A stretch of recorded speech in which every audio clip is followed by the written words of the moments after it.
উদ্বোধনী নৃত্যের অনুষ্ঠান শেষ হলো।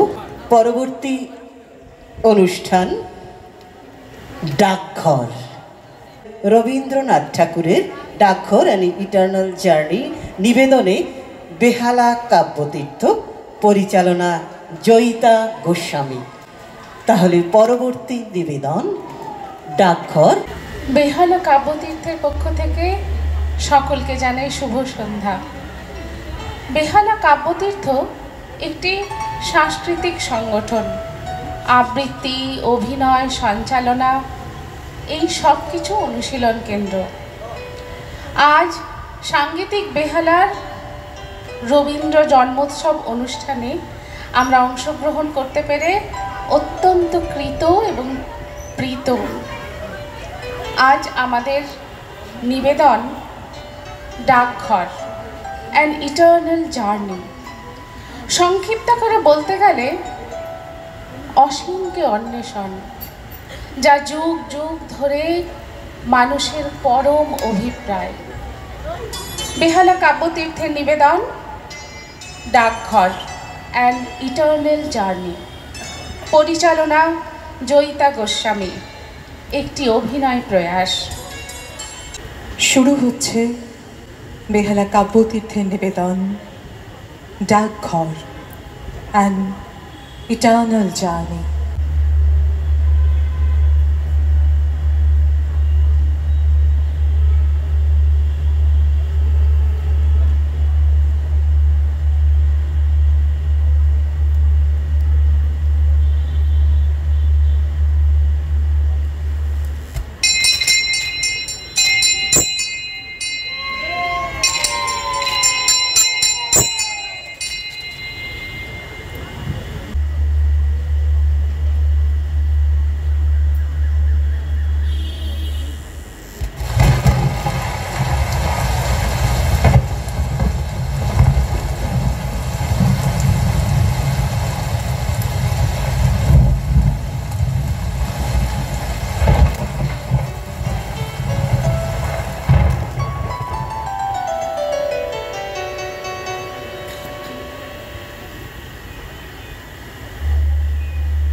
মুশকিলে পড়ে গেছি। যখনও ছিল না তখন ছিলই না, এখনো কোথা থেকে এসে আমার ঘর জুড়ে বসলো। ও চলে গেলে আমার এই ঘর যেন আর ঘরই থাকবে না। কবিরাজ মশাই, আপনি কি মনে করেন ওকে? ওর ভাগ্যে যদি আয়ু থাকে তাহলে দীর্ঘকাল বাঁচতেও পারে, কিন্তু আয়ুর্বেদে যেরকম লিখেছে তাতে তো। বলেন কি? শাস্ত্রে বলেছে পৈত্তিকান সন্নিপাত যান কফবাত সমুদ ভবান। থাক থাক, আপনি আর ওই শ্লোকগুলো আওড়াবেন না, ওতে আরো আমার ভয় বেড়ে যায়। এখন কি করতে হবে সেইটা একটু বলে দিই। খুব সাবধানে রাখতে হবে। আমি তো পূর্বেই বলেছি ওকে বাইরে একেবারে যেতে দিতে পারবেন না। ছেলে মানুষ, ওকে দিনরাত ঘরের মধ্যে ধরে রাখা যে ভারী শক্ত। এই শরৎকালের রৌদ্র আর বায়ু দুই ওই বালকের পক্ষে বিষবৎ, কারণ কিনা শাস্ত্রেই বলেছেন অপসারে জ্বরে কাশে কমলায়ং হলিমকে। থাক থাক, আপনার শাস্ত্র থাক। তাহলে ওকে বন্ধ করেই রেখে দিতে হবে, অন্য কোনো উপায় নেই। আপনার ব্যবস্থা ভারী শক্ত। রোগীর সমস্ত দুঃখ ও বেচারা চুপ করে সহ্য করছে, কিন্তু আপনার ওষুধ খাওয়ার সময় ওর কষ্ট দেখে আমার বুক ফেটে যায়। সেই কষ্ট যত প্রবল তার ফলও তত বেশি। তাই তো মহর্ষি চবন বলেছেন ভেষজং হিতবাক্যং চ তিক্তং আশু ফলপ্রদং।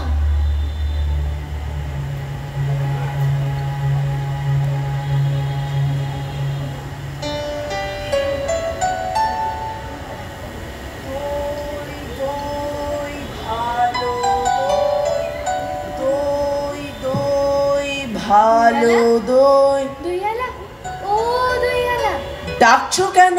দই কিনবে? কেমন করে কিনবো? আমার তো পয়সা নেই। কেমন ছেলে তুমি? দই কিনবে না তো আমার বেলা বইয়ে দাও কেন? আমি যদি তোমার সঙ্গে চলে যেতে পারতো তবুও জিতু। আমার সঙ্গে? হ্যাঁ, তুমি যে কত দূর থেকে হাঁটতে হাঁটতে চলে যাচ্ছ শুনে আমার মন কেমন করছে। বাবা, তুমি এখানে বসে কি করছো? কবিরাজ আমাকে বেরোতে বারণ করেছে, তাই আমি সারা দিন এখানেই বসে থাকি। আহা বাছা, কি হয়েছে তোমার? আমি জানি না, আমি তো কিছু পড়িনি, তাই আমি জানি না আমার কি হয়েছে। দইয়ালা, তুমি কোথা থেকে আসছো? আমাদের গ্রাম থেকে আসছি, সেই 5 মুড়া পাহাড়ের তলায় শ্যামলী নদীর ধারে। তুমি দেখেছো পাহাড় তলায় কোনোদিনও গিয়েছিলে নাকি? না, কোনোদিনও যাইনি, কিন্তু আমার মনে হয় আমি যেন দেখেছি। কবিরাজ আমাকে যেদিন বাইরে বেরোতে বলবে সেদিন তুমি আমাকে নিয়ে যাবে তোমাদের গ্রামে। যাব বই কি বাবা, খুব নিয়ে যাব। আর আমাকে তোমার মতন ওই রকম দই বেচতে শিখিয়ে দিও, ওই রকম বাঘ কাঁধে নিয়ে খুব দূরের রাস্তা দিয়ে। মরে যাই, দই বেচতে যাবে কেন বাবা? এত এত পুঁথি পড়ে তুমি পণ্ডিত হয়ে উঠবে। না না, আমি কখনো পণ্ডিত হব না। গোয়ালপাড়া থেকে দই নিয়ে এসে দূরে দূরে গ্রামে গ্রামে বেচে বেচে বেড়াবো। দই দই ভালো দই, এই সুরটা আমাকে শিখিয়ে দাও দইয়ালা। হায় পোড়া কপাল, এ সুরও কি শেখবার সুর? না না, ও আমার শুনতে খুব ভালো লাগে। দাঁড়াও বাবা, একবার দই তুমি খাও। না না, আমার তো পয়সা নেই। না না না না না না না না না, পয়সার কথা বলো না। তুমি আমার দই একটু খেলে আমি কত খুশি হব। তোমার কি অনেক দেরি হয়ে গেল দইয়ালা? কিচ্ছু দেরি হয়নি, আমার কোনো লোকসান হয়নি। দই বেচতে যে কত সুখ সে তোমার কাছ থেকে শিখে নিলুম।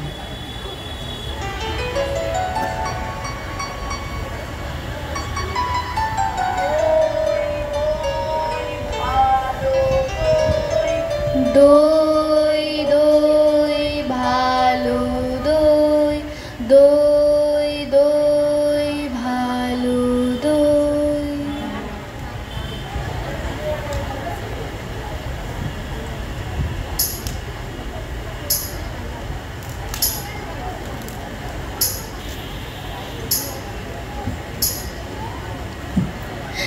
কে তুমি? মল ঝমঝম করতে করতে চলেছ, একটু দাঁড়াও না ভাই। আমার কি দাঁড়াবার জো আছে? বেলা বয়ে যায় যে। তোমার দাঁড়াতে ইচ্ছে করছে না? আমারও এখানে আর বসে থাকতে ইচ্ছে করে না। তোমায় দেখে আমার মনে হচ্ছে যেন সকাল বেলাকার সেই তারা। তোমার কি হয়েছে বলো তো? কবিরাজ আমাকে বেরোতে বারণ করেছে। আহা, তবে বেরিও না। কবিরাজের কথা মেনে চলতে হয়, দুরন্তপনা করতে নেই, তাহলে লোকে দুষ্টু বলবে। বাইরের দিকে তাকিয়ে তোমার মন ছটপট করছে না? আমি বরঞ্চ আধখানা দরজা বন্ধ করে দিই। না না, বন্ধ করো না। এখানে আমার সব বন্ধ, কেবল এইটুকু খোলা। তুমি কে বলো না? আমি তো তোমাকে চিনি নে। আমি সুধা, এখানকার মালিনীর মেয়ে। তুমি কি করো? সাজি ভরে ফুল তুলে নিয়ে এসে মালা গাঁথি, এখন ফুল তুলতে চলেছি। সুধা? হ্যাঁ। তুমি আমার পারুল দিদি হবে। কি বুদ্ধি তোমার! পারুল দিদি আমি কেমন করে হব? আমি যে সুধা, শশী মালিনীর মেয়ে। আমাকে রোজ এত মালা গাঁথতে হয়। যাই, বেলা বয়ে যাচ্ছে, দেরি হলে ফুল আর থাকবে না। আমার সাথে আর একটু গল্প করো না, আমার খুব ভালো লাগছে। আচ্ছা বেশ, তুমি দুষ্টুমি করো না, লক্ষ্মী ছেলে হয়ে স্থির হয়ে এখানেই বসে থেকো। আমি ফুল তুলে ফেরবার পথে তোমার সাথে গল্প করে যাব। আর আমাকে একটি ফুল দিয়ে যাবে? ফুল অমনি কেমন করে দেব? দাম দিতে হবে যে। আমি যখন বড় হব তখন তোমাকে দাম দেব। আচ্ছা বেশ, তাহলে তুমি ফুল তুলে আসবে? আসবো। আসবে? আসবো আসবো। আমাকে ভুলে যাবে না? আমার নাম অমল, মনে থাকবে তোমার? না না, ভুলবো না ভুলবো না, দেখো ঠিক মনে থাকবে।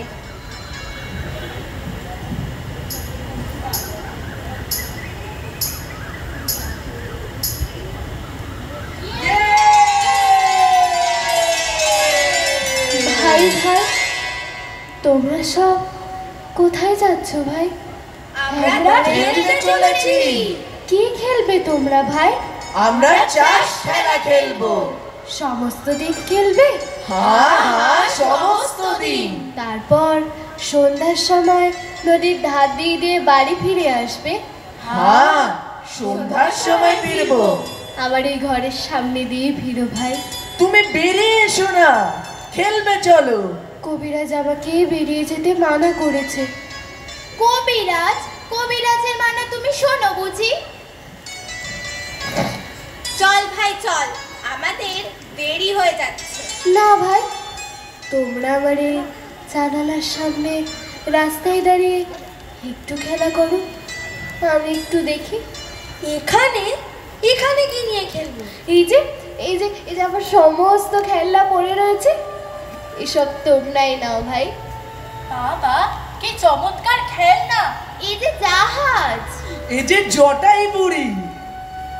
দেখছিস ভাই কেমন সুন্দর সেপাই। এসব তুমি আমাদের দিয়ে দিলে? তোমার কষ্ট হচ্ছে না? না না, কিচ্ছু কষ্ট হচ্ছে না, সব তোমাদের জন্য। আর আমার ঘুম পেয়ে আসছে, কেন জানি না আমার থেকে থেকে ঘুম পায়। অনেকক্ষণ বসে আছি, আর বসে থাকতে পারছি না, আবার আমার পেট ব্যথা করছে। এখন এখন তো সবে 1 প্রহর বেলা, এখনই তোমার ঘুম পায় কেন? ওই শোনো, 1 প্রহরে ঘন্টা বাজছে। হ্যাঁ, ওই যে বাজছে, ঢং ঢং ঢং, আমাকে আমাকে ঘুমোতে যেতে ডাকছে। ঢং ঢং ঢং।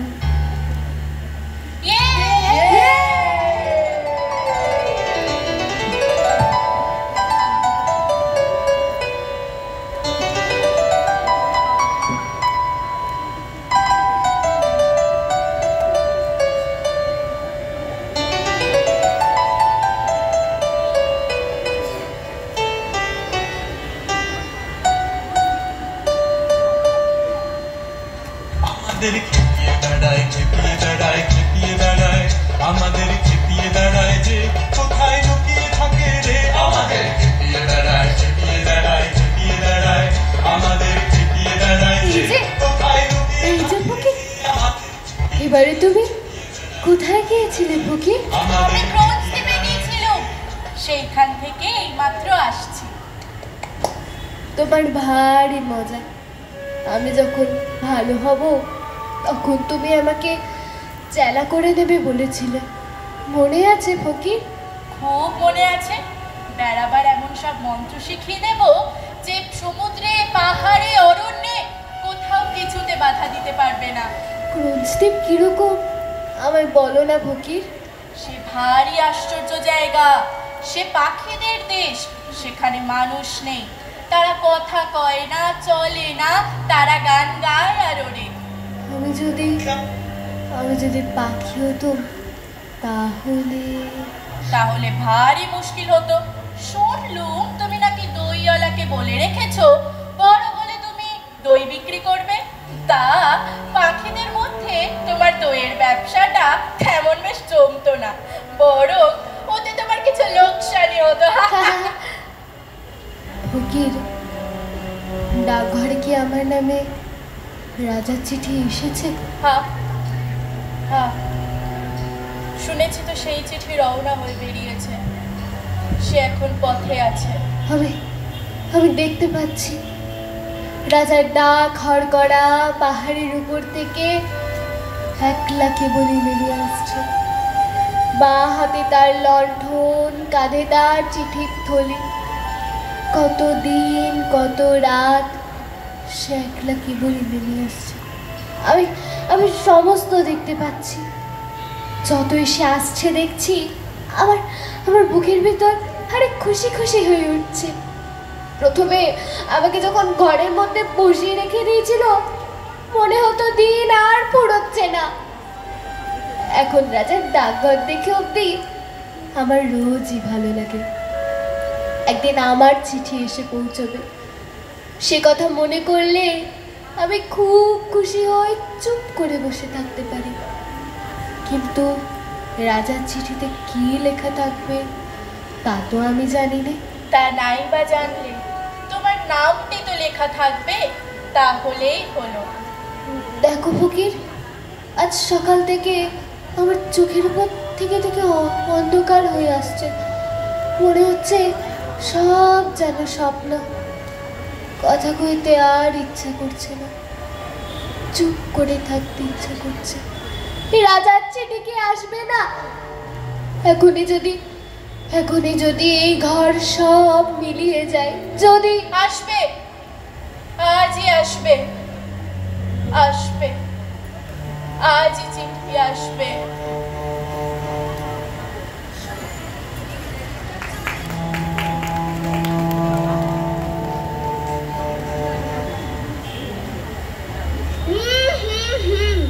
ওই হাসিটি তো ভালো নয়। ওই যে বলছে খুব ভালো বোধ হচ্ছে, ওইটাই হলো খারাপ লক্ষণ। বোধ হচ্ছে আর ধরে রাখা যাবে না। আমি তো নিষেধ করে গিয়েছিলুম, কিন্তু বোধ হচ্ছে বাইরের হাওয়া লেগেছে। আমি তো দেখে এলুম তোমাদের সদর দরজার ভিতর দিয়ে হু হু করে হাওয়া বইছে। ওটা একেবারে ভালো নয়। ওই দরজাটা বেশ ভালো করে তালা চাবি বন্ধ করে দাও। না হয় 2-3 দিন তোমাদের এখানে লোক আনাগোনা বন্ধই থাক। ওই যে জানলা দিয়ে সূর্যাস্তের আভাটা আসছে, ওটাও বন্ধ করে দাও। ও রোগীকে বড় জাগিয়ে রাখে। আমি বাড়ি গিয়ে একটা বিষ বড়ি পাঠিয়ে দিচ্ছি, খাইয়ে দেখো। যদি রাখবার হয় তো সেইটাতেই ধরে রাখতে পারবে।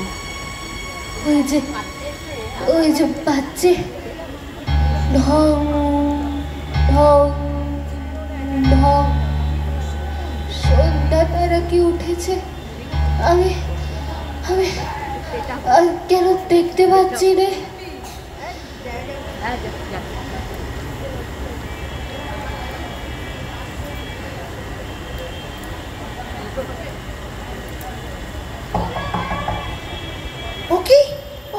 ওকেও এ কি উৎপাত? কে তোমরা? মহারাজ আজ রাত্রে আসবে। তার বালক বন্ধুটির জন্য তার সকলের চেয়ে বড় কবিরাজকে পাঠিয়েছেন।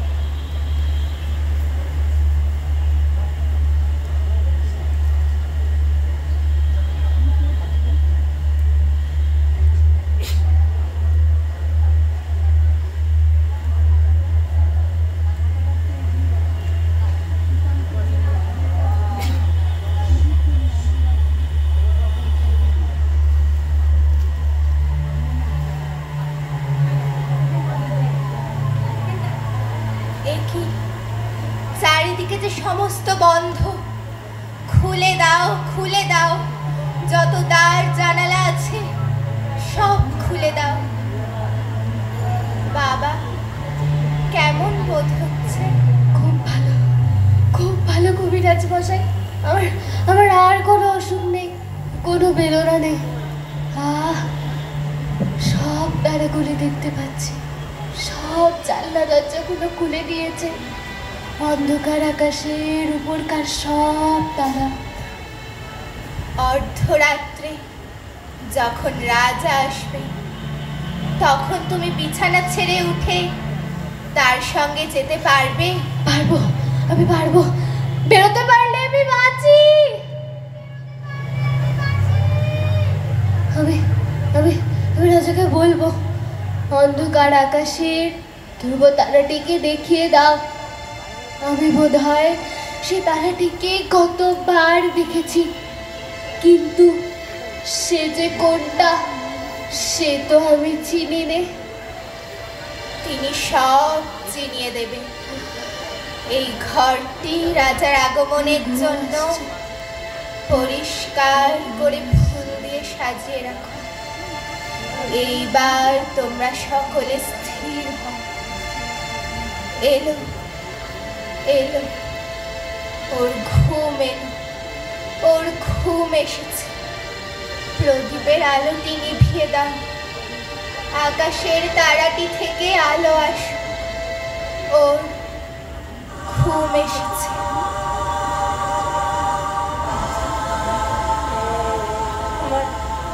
আমার কেমন ভয় হচ্ছে। এই যা দেখছি, এসব কি ভালো লক্ষণ? এরা আমার ঘর অন্ধকার করে দিচ্ছে কেন? তারার আলোতে আমার কি হবে?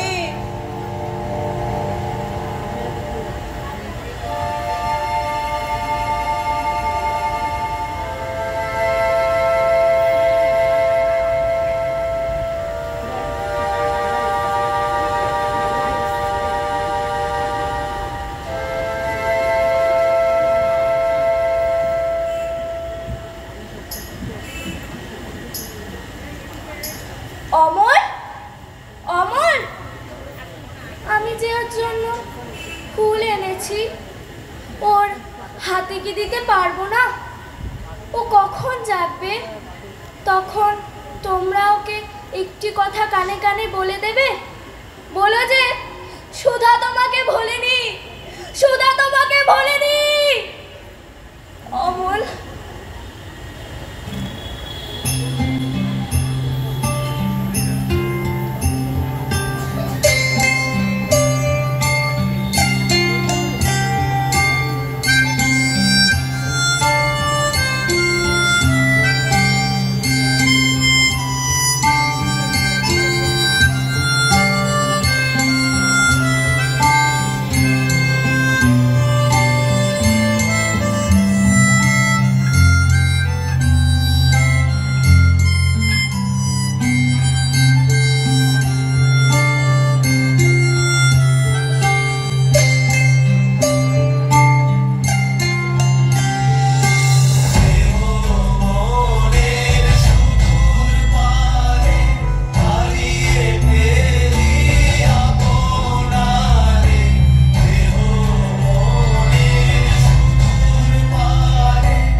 অংশগ্রহণে মন্দিরা ব্যানার্জি, শরণ্যা, অহনা, তিয়াশা, সৌহার্দ্য, কৃত্তিকা, অর্কপ্রভ, অভিরূপ, ওয়েঞ্জিলা, আবহে, সন্দীপ মুখোপাধ্যায়।